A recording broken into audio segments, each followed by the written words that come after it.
Uma boa noite a todos que já estão conosco. Já somos 16. Vamos nos preparar. Vamos nos mentalizar o nosso trabalho. Sejam todos bem-vindos nessa grande família da Casa do Coração. Procurem se instalar o mais confortável possível. Não esqueçam a garrafa de água, a jarra, o copo destampada. Mantenha uma luz agradável que facilita o nosso trabalho. Então vamos iniciar pedindo a espiritualidade que nos sustente nessa noite de hoje, que nos dê luz, energia e forças para podermos levar um pouco mais para nosso abastecimento na transformação espiritual. Iniciamos com a palestra e depois seguimos o nosso trabalho.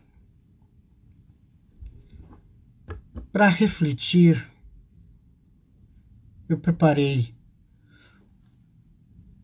deixa eu só arrumar aqui, desativar comentários. Só. Eu preparei uma reflexão sobre o livre-arbítrio e contratempos. Há mais ou menos 2 meses, em junho foi em junho, nós refletimos numa palestra, numa live nossa, sobre a lei de causa e efeito. E constatamos que todas as consequências e os efeitos na nossa vida são frutos das nossas decisões, o que nós chamamos de livre-arbítrio.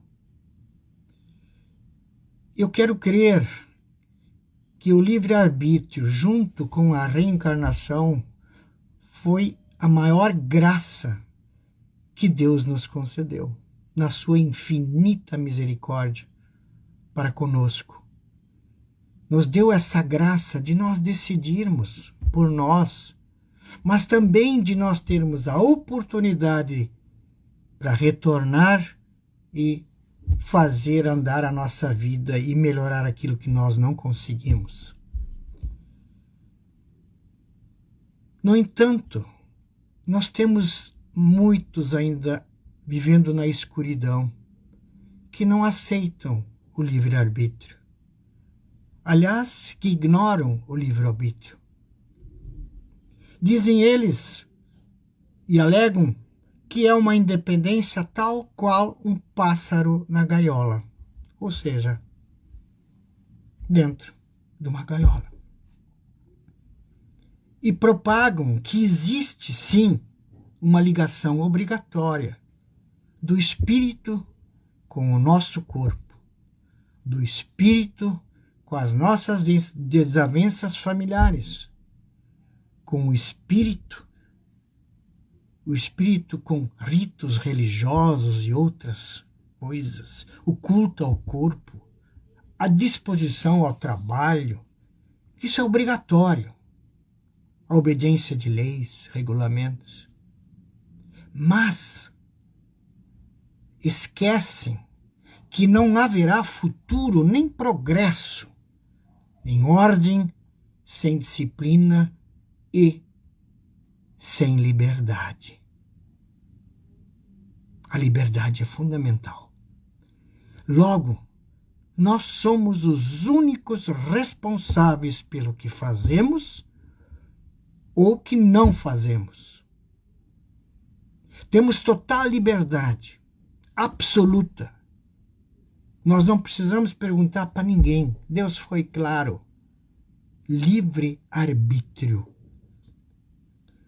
Em contrapartida, somos totalmente responsáveis por quaisquer consequências das nossas escolhas. É a estrada com as duas vias. Uma vai e a outra volta. É o bumerangue que eu arremesso e ele vem ao meu encontro. É o direito e o dever. É o bem e o mal. É o certo e o errado. Sempre responderemos pelos nossos acertos, pelos nossos desacertos, pelos nossos atos. Eu proponho aqui um pequeno exercício.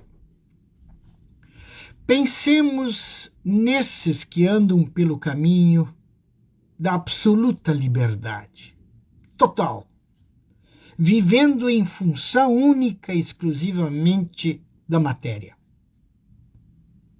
Seus contratempos, suas desilusões, seus dissabores, suas angústias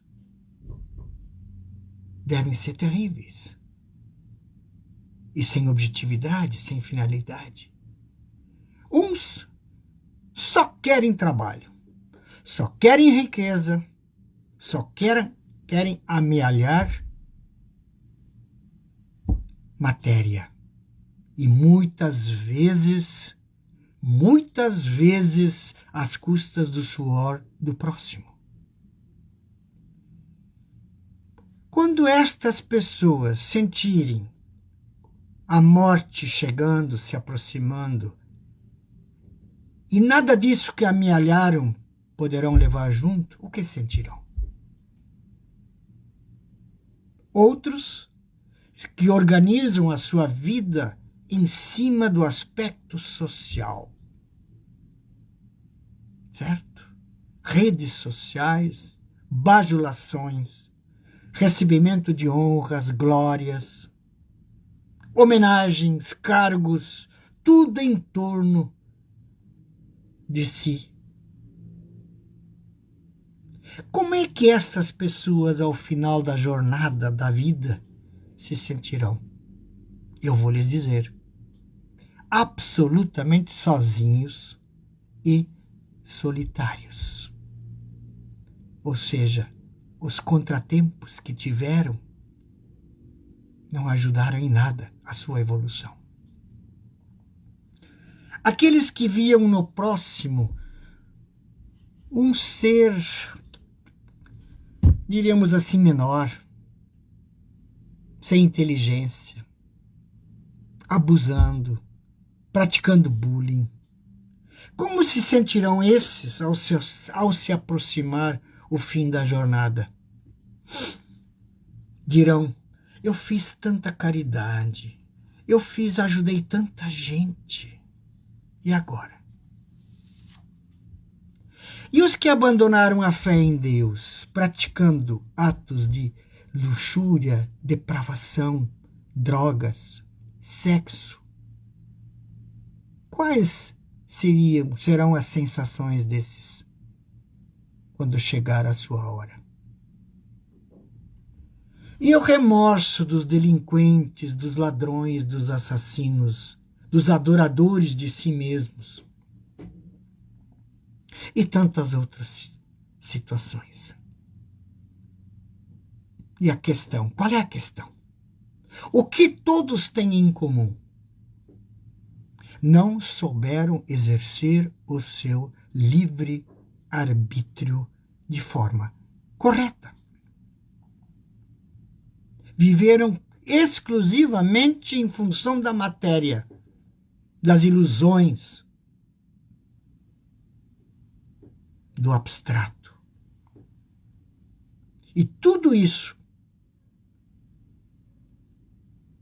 esses sofrimentos todos, pelos erros e pelas decisões erradas que tomaram. E fundamentado isso na lei de causa e efeito. Nada é por acaso, nada. Vamos continuar navegando na lei de causa e efeito. Agora, sob um outro ângulo. Vamos usar situações em que contratempos que nos deixam chateados, tristes e irritados, desiludidos, são, na sua grande maioria, benéficos. E são a grande alavanca que nós temos para a nossa transformação espiritual. Usemos a metáfora do copo pela metade de água e a outra metade sem água, mas ficando com a metade de água, que é o positivo, que é o bom, que é o bem. E vamos trabalhar isso em diferentes situações. A primeira que eu proponho, as doenças. Deficiências de saúde. Por que acontece? Por que tanta gente fica perguntando e dizendo, meu Deus, por que eu tenho que passar isso? O que eu fiz? São as grandes oportunidades de crescimento espiritual que nós temos. A doença é uma das maiores oportunidades que nós temos para refletir e para buscar a razão e as causas. Que certamente as cargas vêm de vidas passadas e dessa vida atual. São avisos, são sinais de mudança de hábitos, de zelar pelo nosso corpo. O que nós fazemos com o nosso corpo? Que é o maior presente de Deus que nós recebemos. Lembrem-se da parábola dos 10 talentos, dos 3 talentos, aliás, dos talentos. 5, 2 e 1. Lembrem-se. Nós temos que prestar conta desse talento que é o nosso corpo. E as consequências é a má alimentação, certamente. A falta de profilaxias, pouco sono, excesso de trabalho, excesso de atividades, um infinito número de pré-ocupações. Sinais para cuidar da saúde. E quando nós entendemos isso, esses tormentos se tornam mais leves. Essas situações, essas chatices, quando nós entendemos a real situação, o porquê da coisa, nós nos sentimos bem. Então, o tormento passa a ser um aspecto positivo. Vamos ver uma outra situação. Viagens interrompidas. Seguramente, vocês devem ter N histórias, ou algumas histórias, em que perdi o avião. Cheguei atrasado. E este avião nunca chegou ao seu destino. Você poderia estar lá dentro. Quebrei o carro na estrada. E agora o que eu faço? Podias, daqui a meia hora, lá na frente, sofrer um acidente. Mas o carro quebrou e ficou parado. Podias, daqui a uma hora, entrar numa tormenta, numa tempestade. O carro quebrou, ficou aí. E você se safou. É assim mesmo. Nada é por acaso. Nada. E se evitam muitas mortes de pessoas, muitas perdas materiais, muitos traumas físicos e emocionais são evitados por causa destes tormentos. E quando acontece, o que naturalmente nós fazemos? Nós nos irritamos. Nós não paramos para pensar. Poxa, que bom que aconteceu isso comigo. Uma outra situação. A partida de um ente querido. A partida de um ente querido. É sofrimento? Sim, é sofrimento. Mas antes disso, é uma oportunidade de entender e aceitar a morte como a absoluta libertação. A morte é a libertação. Mas nós temos que aceitar isso. E saber também que com a morte nós ganhamos uma segunda chance, ou seja, a reencarnação. Se nós não conseguimos concluir aqui a nossa missão, nós vamos ter uma chance de voltar e continuar fazendo e trabalhar para a nossa reforma. Vivenciar e aprender as fases do luto. Isto é muito importante. A psiquiatra Elisabeth Kübler-Ross, uma médica suíça, ela descreve as 5 fases do luto. A negação, a raiva, a negociação, a depressão e, finalmente, a aceitação. E quem não consegue fazer essas fases todas terá dificuldades em aceitar a partida do seu ente querido. Mas lembrem-se, ele foi libertado. E entender a partida como um ato de misericórdia divina. Por quê? Porque Deus acaba com o sofrimento de quem vai e também daqueles que ficam. Que coisa maravilhosa, né? Uma outra situação de um contratempo benéfico é a perda do emprego.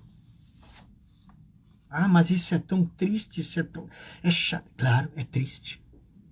Mas quem sabe a sua saída antecedeu a falência da empresa? E você teve chance, tempo para se reorganizar. Quem sabe a sua demissão foi para conseguir uma carreira nova, uma nova chance profissional e pessoal, ou uma grande mudança. Lembrem-se, copo de água, metade água, positivo. Uma outra situação, você se preparou para uma festa que ia ter e tal, e de repente essa festa foi cancelada. Será que você estava nas suas condições emocionais e físicas para ir a esta festa? Será que se a festa ocorresse, você talvez entraria num incidente? Ou talvez você encontraria pessoas com as quais você não gostaria de se encontrar? Ou quem sabe essa festa não condizia com a sua evolução moral e espiritual? Vejam como é importante essa análise das situações. Uma outra situação, uma perda, um encontro perdido, um encontro amoroso, um encontro profissional, um encontro de lazer, um encontro esportivo, uma reunião de amigos. E lá vem a providência espiritual. Vamos fazer um joguinho de futebol esse fim de semana. Tudo combinado, bonitinho, e por não ser cargas d'água, você esqueceu. Se você tivesse ido nesse jogo, você poderia ter quebrado uma perna, ou a sua perna. E você evitou um acidente. Providência espiritual. A perda de um negócio, você fica com raiva, chateado, perdi esse negócio que era talvez a máxima glória para minha subsistência. Mas se você perdeu, você precisava seguramente mais tempo e mais informações, porque você estava inseguro. Lhe faltaram detalhes. E se você perdeu o negócio, você deixou de perder dinheiro ou outras situações maléficas. Então, o tormento é um benefício. A discórdia com vizinhos e amigos. Que oportunidade para um exercício da tolerância, da paciência, da resignação, da resiliência, da transigência, de receber críticas, de praticar humildade e aceitar posições e ideias diferentes das suas. Que maravilha! E esse negócio de aceitar ideias do outro, isso está efervescendo na nossa vida hoje. Amai o próximo como a si mesmo. Não julgues o próximo, para não seres julgado. Não queiras ou não dês ao próximo aquilo que tu não gostarias de receber dele. Que ensinamento, que oportunidade para nós exercitarmos isso e vivermos mais felizes e sermos mais recompensados. Então, tormentos, desilusões, chateações, raiva, irritações por perdas, enfim, todas essas situações que nós levantamos e tantas outras são benéficas. Quando tiverem de escolher entre o sorriso e a lágrima, escolham o sorriso. Quando tiverem de escolher entre o amor e o ódio, abram seu coração e escolham o amor. Quando tiverem que escolher entre a derrota e a vitória, lutem, lutem, mesmo vencidos, você lutou. Bonito, né? Bons momentos, boas lembranças. Maus momentos, grandes lições. E Pablo Neruda disse o seguinte: você é livre para fazer as suas escolhas, mas é prisioneiro das suas consequências. Você é livre para fazer as suas escolhas, mas é prisioneiro das consequências. Que Jesus permaneça sempre em nossos corações.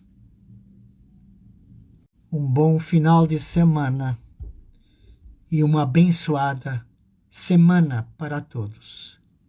Levem Jesus no coração de cada um. Muito obrigado.